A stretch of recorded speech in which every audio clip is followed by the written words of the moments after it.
जन्नत में अल्लाह ताला के बंदे अल्लाह ताला को कब और कैसे देखेंगे? जन्नत में लोग अपने घरों और बीवियों को कैसे पहचानेंगे? और किन लोगों को जन्नत में बेहतर हूरें और 2 दुनियावी औरतें मिलेंगी? जहन्नम में कुछ लोग सिर्फ टांगों तक और कुछ का पूरा बदन जलेगा, लेकिन चेहरा क्यों नहीं जलेगा? वो कौन लोग होंगे जिन्हें आखिर में नहर ए हयात में डालकर जन्नत में दाखिल किया जाएगा? और वो कौन लोग होंगे जो घास जैसे उगेंगे? और वो कौन सा पानी होगा जिस पानी से इंसानों के जिस्म और गोश्त उगने लगेंगे? और जब हमारी लाशें बिखर चुकी होंगी, हवाएं उड़ा चुकी होंगी, जानवर खा चुके होंगे, फिर अल्लाह हमें कैसे जिंदा करेगा? अल्लाह ताला जब अपने दस्ते कुदरत से पानी का छींटा मारेगा और जिन लोगों पर पड़ेगा उसके साथ क्या होगा? इन तमाम सवालों का जवाब है इस वीडियो में, हदीस और कुरान के साथ बिल्कुल आसान अल्फाज में बताएंगे। दोस्तों, हमारे प्यारे नबी सल्लल्लाहु अलैहि वसल्लम ने फरमाया, उस जात की कसम जिसने मुझे हक के साथ भेजा, जिस तरह तुम लोग इस दुनिया में अपनी बीवियों और अपने घरों को पहचानते हो, जन्नत में रहने वाले लोग उससे भी ज्यादा साफ और अच्छे तरीके से अपनी बीवियों और अपने घरों को पहचानेंगे। अल्लाह ताला ने कुरान में फरमाया, यानी जो लोग ईमान लाए और उनकी औलाद ने ईमान में उनका साथ दिया तो हम उनकी औलाद को भी उनके साथ मिला देंगे। जन्नत में अहले ईमान की पहचान पहले से भी ज्यादा कामिल और वाज़ेह होगी। जन्नती मर्द अपनी बीवियों को न सिर्फ पहचानेंगे बल्कि उनके तल्लुकात मजीद पाकीज़ा, मोहब्बत भरे और खुशी देने वाले होंगे। हदीस में आता है कि जन्नती औरतें ऐसी हसीन व जमील होंगी कि दुनिया में इन जैसी कभी नजर नहीं आई, मगर इसके बावजूद मोमिन अपनी दुनियावी बीवी को पहचान लेगा और वो बीवी अपने शौहर के साथ हमेशा रहेगी, बशर्ते कि वो दोनों जन्नत के हकदार हों। इससे पता चलता है कि मोमिन जन्नत में अपने अहले खाना के साथ जमा किए जाएंगे और वो एक दूसरे को पहचान लेंगे। हर जन्नती को जन्नत में बेहतर हूरें मिलेंगी जो अल्लाह ताला ने जन्नत में ही पैदा की होंगी, और साथ में उसे 2 दुनियावी औरतें भी मिलेंगी, यानी दुनिया में अल्लाह की इबादत करने वाली नेक औरतें जो दुनिया में उसके निकाह में थीं। अल्लाह ताला जिन्हें चाहेगा उन्हें ये इनाम देगा। एक जन्नती शख्स अपनी बीवी के पास जाएगा और वो कमरा एक सुर्ख याकूत जवाहरात से बना हुआ होगा। उसमें सोने का तख्त होगा जिस पर मोती जड़े होंगे। तख्त पर 70 तहों वाले महीन और मोटे रेशमी कपड़े बिछे होंगे। फिर वो जन्नती मर्द अपनी बीवी के कंधों के बीच में हाथ रखेगा तो उसे अपना हाथ उसके कपड़ों, खाल और गोश्त से पार सीधा सीने की तरफ से नजर आ जाएगा। वो जन्नती अपनी बीवी की पिंडली के अंदर के गूदे को ऐसे साफ देखेगा जैसे कोई आदमी किसी पारदर्शी जवाहरात में से सुई में डाला धागा देखता है, और उन दोनों के सीने एक दूसरे के लिए आईना बन जाएंगे। मतलब एक दूसरे को ऐसे साफ देखेंगे जैसे आईने में खुद को देखते हो। जब जन्नती मर्द अपनी बीवी के साथ होगा तो न वो बीवी उससे बेजार होगी और न ही वो मर्द अपनी बीवी से उकताएगा। हर बार जब वो अपनी बीवी के पास जाएगा तो उसे वैसे ही कुंवारी पाएगा जैसे पहली बार वो उसे पाएगा। मतलब खुशियों और लुत्फ में मगन कि तभी एक आवाज आएगी, हमें मालूम है कि न तुम थकोगे और न ये बीवियां तुमसे उकताएंगी। यहां न कोई अंझाल है और न मौत आने वाली है, बल्कि तुम्हारे लिए और भी बीवियां हैं। फिर वो मर्द वहां से निकलेगा और एक एक करके अपनी सारी जन्नती बीवियों के पास जाएगा, और जब भी वो किसी बीवी के पास जाएगा वो बीवी खुशी से कहेगी, खुदा की कसम, हमने जन्नत में तुमसे ज्यादा खूबसूरत किसी को नहीं देखा और न ही तुमसे ज्यादा प्यारा कोई है। नाजरीन, जब जहन्नमियों को जहन्नम में डाला जाएगा तो अल्लाह ताला की बनाई हुई मखलूक में से बहुत सारे लोग वहां भेजे जाएंगे। उन्हें उनके अपने बुरे काम ही ले डूबेंगे। अब किसी के साथ ऐसा होगा कि आग उसके सिर्फ कदमों तक पहुंचेगी, उसके ऊपर नहीं जाएगी। किसी को आग आधी पिंडली तक पकड़ लेगी, किसी के घुटनों तक, किसी की कमर तक, और कुछ ऐसे होंगे जिनके सारे जिस्म पर आग ही आग होगी, चेहरा बचा रहेगा, क्योंकि अल्लाह ताला ने चेहरों पर जहन्नम की आग को हराम कर दिया है। मेरे दोस्तों, हमारे प्यारे नबी सल्लल्लाहु अलैहि वसल्लम फरमाते हैं, मैं अल्लाह की बारगाह में अर्ज करूंगा, ए मेरे रब, मेरे जो उम्मती जहन्नम में डाले गए हैं उनके लिए मेरी शफात कबूल कर ले। تو اللہ تعالیٰ فرمائے گا، جنہیں آپ پہچانتے ہیں انہیں جہنم سے نکال لیں، تو سارے وہ لوگ نبی کریم صلی اللہ علیہ وسلم کی شفاعت سے نکال لیے جائیں گے۔ پھر اللہ تعالیٰ ہر نبی اور شہید کو شفاعت کرنے کی اجازت دے گا۔ اس وقت ہر نبی اور ہر شہید بھی اپنے اپنے لوگوں کے لیے شفاعت کریں گے۔ پھر رب کریم فرمائے گا، جس کے دل میں 1 دینار برابر بھی ایمان ہو اسے بھی دوزخ سے نکال لو، یہاں تک کہ جس کے دل میں بھی 1 رائی کے دانے کے برابر ایمان ہوگا اس کو بھی نکالنے کا حکم دے گا۔ اس طرح پھر سب لوگوں کو جہنم سے نکال لیا جائے گا۔ جب یہ سارے نکل جائیں گے تو پھر جہنم میں کوئی بھی ایسا شخص نہیں بچے گا جس کے دل میں ایمان ہو، اور نہ کوئی ایسا مسلمان بچے گا جس کے لیے شفاعت نہ ہوئی ہو، یہاں تک کہ ابلیس شیطان بھی اللہ کی رحمت دیکھ کر امید کرنے لگے گا کہ اس کی بھی شفاعت ہو جائے۔ پھر اللہ تعالیٰ فرمائے گا، اب صرف میں باقی ہوں اور میں سب سے بڑھ کر رحم کرنے والا ہوں۔ اس کے بعد رب کریم اپنے دستے قدرت سے اتنے سارے لوگوں کو جہنم سے باہر نکالے گا کہ ان کی تعداد کوئی نہیں جانتا، صرف اللہ ہی جانتا ہے۔ اب وہ لوگ کوئلے کی طرح جل چکے ہوں گے۔ پھر اللہ پاک انہیں نہر حیات، زندگی کی نہر میں ڈال دے گا۔ اور دیکھو کرشمہ، وہ ایسے اگنے لگیں گے جیسے بارش کے بعد کیچڑ میں کوئی دانہ اگتا ہے۔ جسے دھوپ ملے گی وہ ہرا بھرا ہوگا، اور جو سائے میں ہوگا اس کی رنگت تھوڑی زرد ہوگی۔ پھر وہ گھاس جیسے اگیں گے اور دھیرے دھیرے موتی جیسے چمکنے لگیں گے۔ اب ان کی گردنوں پر ایک تحریر لکھی ہوگی، اتقا اللہ، اس کا مطلب ہے وہ خوش نصیب لوگ جنہیں اللہ نے اپنی رحمت سے جہنم سے آزاد کر دیا۔ ان کے لیے قیامت کے دن ایک خاص عزت و شرف کا اعلان ہوگا، تاکہ سب جان لیں کہ یہ اللہ کے منتخب اور بخشے گئے بندے ہیں، یعنی یہ وہ لوگ ہیں جنہیں اللہ نے خود آزاد کیا ہے۔ جنت والے لوگ انہی الفاظ سے انہیں پہچانیں گے کہ یہ وہ ہیں جنہوں نے دنیا میں کبھی کوئی نیک کام نہیں کیا تھا۔ پھر اللہ جتنا چاہے گا یہ لوگ اسی تحریر کے ساتھ جنت میں رہیں گے۔ سورہ فاطر آیت 9 میں ہے، پھر ایک فرشتہ آئے گا، وہ سور لے کے زمین اور آسمان کے بیچ کھڑا ہوگا۔ وہ سور میں پھونک مارے گا، اور جیسے ہی پھونک ماری جائے گی ہر انسان کی روح اپنے جسم کی طرف لوٹے گی اور اس میں دوبارہ داخل ہو جائے گی۔ پھر لوگ ایک کے بعد ایک اٹھ کھڑے ہوں گے اور سب رب العالمین کی بارگاہ میں پیش ہوں گے، ایسے جیسے صرف ایک آدمی آ رہا ہو۔ پھر اللہ پاک اپنے شان کے مطابق مخلوق کے سامنے ظاہر ہوگا اور ان پر تجلی فرمائے گا۔ پھر کیا ہوگا؟ جو لوگ اللہ کے علاوہ دوسروں کی پوجا کرتے تھے، ان کے وہ معبود جن کو وہ پوجتے تھے اوپر اٹھا دیے جائیں گے، اور ان کے پوجنے والے ان کے پیچھے پیچھے چل پڑیں گے۔ پھر یہودی لوگوں سے پوچھا جائے گا، تم کس کی عبادت کرتے تھے؟ وہ کہیں گے، ہم عزیر کی عبادت کرتے تھے۔ پھر ان سے پوچھا جائے گا، کیا تم پانی چاہتے ہو؟ وہ کہیں گے، ہاں ہمیں پانی چاہیے۔ تو انہیں دکھایا جائے گا ایک دھوکہ دینے والا پانی، جو اصل میں جہنم ہوگا، لیکن دور سے پانی جیسا لگے گا، جیسے کوئی سیراب۔ پھر حضرت عبداللہ بن مسعود رضی اللہ عنہ نے ایک آیت مبارکہ تلاوت فرمائی تھی جس کا ترجمہ ہے، اور ہم اس دن جہنم کافروں کے سامنے لائیں گے۔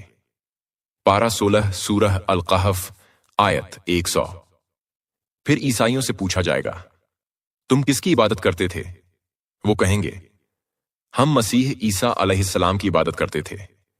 پھر ان سے بھی کہا جائے گا، کیا تم پانی پینا چاہو گے؟ وہ کہیں گے، ہاں ہمیں پانی چاہیے۔ تو پھر ان کو بھی وہی دکھایا جائے گا جو دوسروں کو دکھایا گیا تھا، جہنم، جو سیراب کی شکل میں ہوگا۔ دور سے دیکھو تو پانی جیسا لگے گا، لیکن اصل میں وہ بھیانک جہنم ہوگا۔ اور پھر ہر اس گروہ کے ساتھ بھی یہی ہوگا جو اللہ کو چھوڑ کر کسی اور کی پوجا کرتے تھے۔ سب کو وہی سیراب، وہی دھوکہ دکھایا جائے گا جو اصل میں عذاب کا منظر ہوگا۔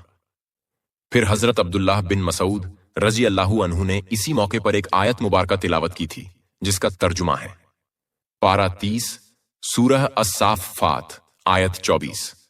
پھر مسلمانوں کا گذر ہوگا، ان سے پوچھا جائے گا، تم کس کی عبادت کرتے تھے؟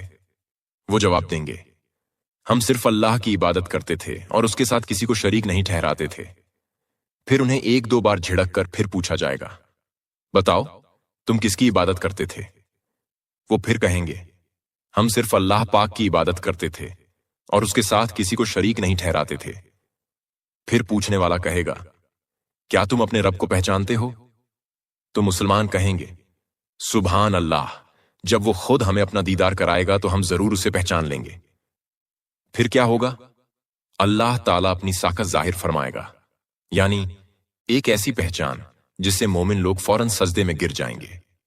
लेकिन जो मुनाफिक होंगे उनकी पीठ लकड़ी की तख्त की तरह अकड़ जाएगी, वो सजदा नहीं कर पाएंगे, ऐसा लगेगा जैसे उनकी पीठ में सलाखें लगी हों।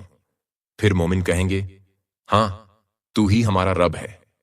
तो अल्लाह ताला फरमाएगा, तुम्हें सजदे की तरफ बुलाया गया था और तुमने इस हुक्म को माना था। फिर अल्लाह पाक हुक्म देगा कि पुल सिरात बिछाया जाए, वो पुल सिरात जो दोजख के ऊपर बिछाया जाएगा।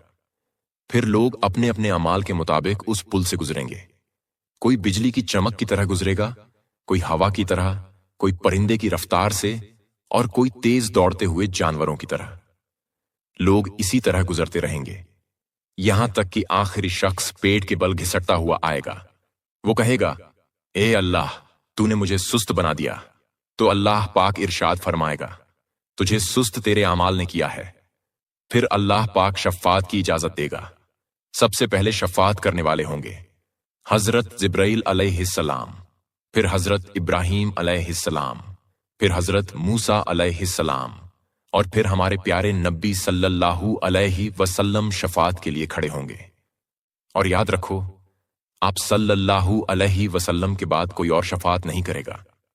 यही है वो मकाम महमूद जिसका अल्लाह ताला ने आप सल्लल्लाहु अलैहि वसल्लम से यूं वादा किया है। पारा 15 सूरह बनी इसराइल आयत 79। तर्जुमा, करीब है कि तुम्हें तुम्हारा रब ऐसी जगह खड़ा करे जहां सब तुम्हारी हम्द करें। हर जान, हर इंसान ये देखेगा कि जन्नत में उसका ठिकाना कहां था और जहन्नम में उसका ठिकाना कहां होता। फिर उनको कहा जाएगा, काश तुमने अच्छे अमाल किए होते। बस वो दिन हसरत का दिन होगा। जहन्नमी जब जन्नत वाला अपना घर देखेगा तो उससे कहा जाएगा, अगर तुमने अच्छे अमाल किए होते तो यह जन्नत वाला मकान तुम्हारा होता। और जब जन्नती जहन्नम वाला घर देखेगा तो उससे कहा जाएगा, अगर अल्लाह का फजल तुम पर न होता तो यही जहन्नम तुम्हारा ठिकाना होता। फिर क्या होगा? फिर फरिश्ते, अनबिया, शुहदा, नेक बंदे और सच्चे मोमिन सब शफात करेंगे, यानी सिफारिश करेंगे, और अल्लाह ताला उनकी शफात को कबूल कर लेगा।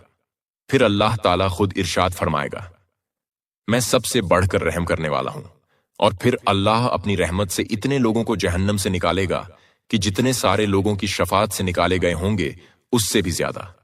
यहां तक कि जिस इंसान के अंदर थोड़ी सी भी भलाई होगी उसे जहन्नम में नहीं रखा जाएगा। फिर इस पूरे वाक़े पर हजरत अब्दुल्लाह बिन मसूद रजी अल्लाह ताला अन्हु ने एक आयत मुकद्दसा तिलावत की थी जिसका तर्जुमा है, तुम्हें क्या बात दोजख में ले गई?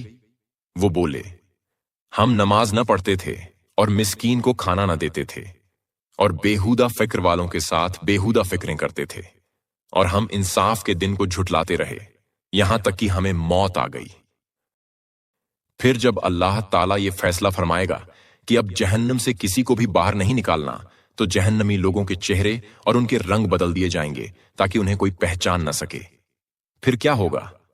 मोमिनीन में से एक नेक शख्स आएगा और शफात, सिफारिश की इजाजत मांगेगा। तो उससे कहा जाएगा, अगर तुम किसी मुसलमान को जानते हो तो उसे जहन्नम से निकाल लो। अब वो शख्स जहन्नम में जाएगा और चारों तरफ देखेगा मगर किसी को पहचान न पाएगा क्योंकि चेहरे और रंग ही बदल चुके होंगे। फिर जहन्नम में एक आदमी उसे पुकारेगा, ऐ फलां, मैं हूं फलां आदमी, मुझे पहचानो। वो नेक बंदा कहेगा, माफ करना, मैं तुझे नहीं पहचानता। फिर वो जहन्नमी लोग आगे कहेंगे। पारा 18 सूरह अल मोमिनून आयत 107 से 108, ऐ हमारे रब, हमको दोजख से निकाल दे, फिर अगर हम वैसे ही करें तो हम जालिम हैं। रब फरमाएगा, धुतकारे, जलील होकर पड़े, रहो इसमें और मुझसे बात ना करो। जब अल्लाह ताला ये इरशाद फरमाएगा कि अब जहन्नम से कोई बाहर नहीं निकलेगा, तो फिर जहन्नम का दरवाजा हमेशा के लिए बंद कर दिया जाएगा। अब यहां से कोई भी इंसान नहीं निकल सकेगा। हदीस है जिसमें कहा गया कि हजरत नबी पाक सल्लल्लाहु अलैहि वसल्लम चौथे नंबर पर शफाअत करेंगे। ये हदीस मौकूफ है और ये बात उस सहीह हदीस के खिलाफ है जिसमें खुद हजरत नबी पाक सल्लल्लाहु अलैहि वसल्लम ने फरमाया, मैं सबसे पहले शफाअत करने वाला हूं, यानी जो शफाअत का सिलसिला चलेगा उसकी शुरुआत सबसे पहले मेरे ही हाथों होगी। तो इसका मतलब ये हुआ कि पहली और सबसे बड़ी शफाअत हमारे प्यारे नबी सल्लल्लाहु अलैहि वसल्लम ही करेंगे। मेरे दोस्तों, हजरत लुकैद बिन आमिर रज़ी अल्लाहु अन्हु बयान करते हैं, मैंने एक बार प्यारे आका सल्लल्लाहु अलैहि वसल्लम से अर्ज की, या रसूल अल्लाह सल्लल्लाहु अलैहि वसल्लम, जो बातें आप लोगों को सिखाते हैं, जो इल्म आपके पास है, वो हमें भी बताइए। आप सल्लल्लाहु अलैहि वसल्लम ने इरशाद फरमाया, तुम्हें दुनिया में जितना जीना है जी लोगे, फिर तुम्हारे नबी यानी मैं दुनिया से रुखसत हो जाऊंगा, फिर तुम्हारा भी दुनिया में जितना रहना लिखा है रहोगे। फिर एक जोर की आवाज यानी चिंगाड़ उठेगी। फिर आप सल्लल्लाहु अलैहि वसल्लम ने फरमाया, तेरे रब की कसम, उस वक्त जमीन पर कोई भी जिंदा नहीं बचेगा, यहां तक कि अल्लाह की बारगाह में मौजूद फरिश्ते भी वफात पालेंगे। जमीन पूरी तरह से खाली हो जाएगी। फिर तेरा रब अर्श के नीचे से एक बादल भेजेगा जो बारिश बरसाएगा, और इसी बारिश की वजह से रूह जमीन पर जितने लोग मरे हुए हैं, चाहे उनकी लाशें मिट्टी में मिली हों या दरिंदों ने नोच डाली हों, उनकी कब्रें खोल दी जाएंगी और फिर उनके जिस्म दोबारा बनेंगे। सर की तरफ से बनना शुरू होगा और वो सीधा होकर बैठ जाएंगे। फिर अल्लाह पूछेगा, बंदे तेरा क्या हाल है? और हर बंदा खुद अपना हाल बताएगा। मैंने फिर पूछा, या रसूल अल्लाह सल्लल्लाहु अलैहि वसल्लम, जब हमारी लाशें बिखर चुकी होंगी, हवाएं उड़ा चुकी होंगी, जानवर खा चुके होंगे, फिर अल्लाह हमें कैसे जिंदा करेगा?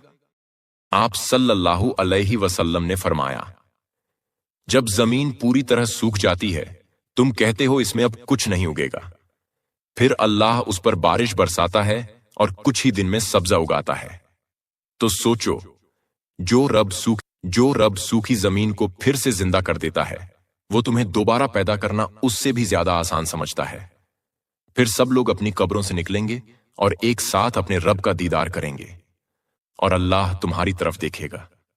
मैंने अर्ज की, या रसूल अल्लाह सल्लल्लाहु अलैहि वसल्लम, ये कैसे होगा?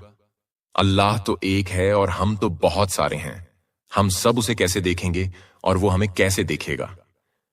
आप सल्लल्लाहु अलैहि वसल्लम ने फरमाया, मैं तुम्हें फिर एक मिसाल देता हूं। सूरज और चांद अल्लाह की करीबी निशानियां हैं। ये दोनों उसकी अजमत के सामने बहुत छोटे हैं, मगर सोचो, सूरज और चांद को तुम सब एक साथ देखते हो और वो भी तुम्हें देख रहे होते हैं। कभी किसी को तकलीफ नहीं होती, न कोई टकराहट होती है। तो सुन लो, तुम्हारा रब तो सूरज और चांद से कहीं ज्यादा कादिर है। वो तुम्हें भी देखेगा और तुम सब एक साथ उसका दीदार करोगे। मैंने अर्ज की, या रसूल अल्लाह सल्लल्लाहु अलैहि वसल्लम, जब हम अपने रब से मिलेंगे तो वो हमारे साथ क्या मामला करेगा? आप सल्लल्लाहु अलैहि वसल्लम ने फरमाया, जब तुम अपने रब की बारगाह में हाजिर होगे तो तुम्हारे आमाल का पूरा हिसाब किताब खुला हुआ होगा, कुछ भी छुपा हुआ नहीं रहेगा, सब सामने होगा। फिर तुम्हारा रब अपने दस्ते कुदरत से एक छल्लो पानी लेगा और तुम्हारी तरफ छींटे मारेगा। तेरे रब की कसम, हर शख्स के चेहरे पर उसका छींटा जरूर पड़ेगा। मोमिन के चेहरे उस छींटे से ऐसे चमकने लगेंगे जैसे उजले सफेद कपड़े, और काफिर के चेहरे उस छींटे से ऐसे काले हो जाएंगे जैसे जलता हुआ कोयला।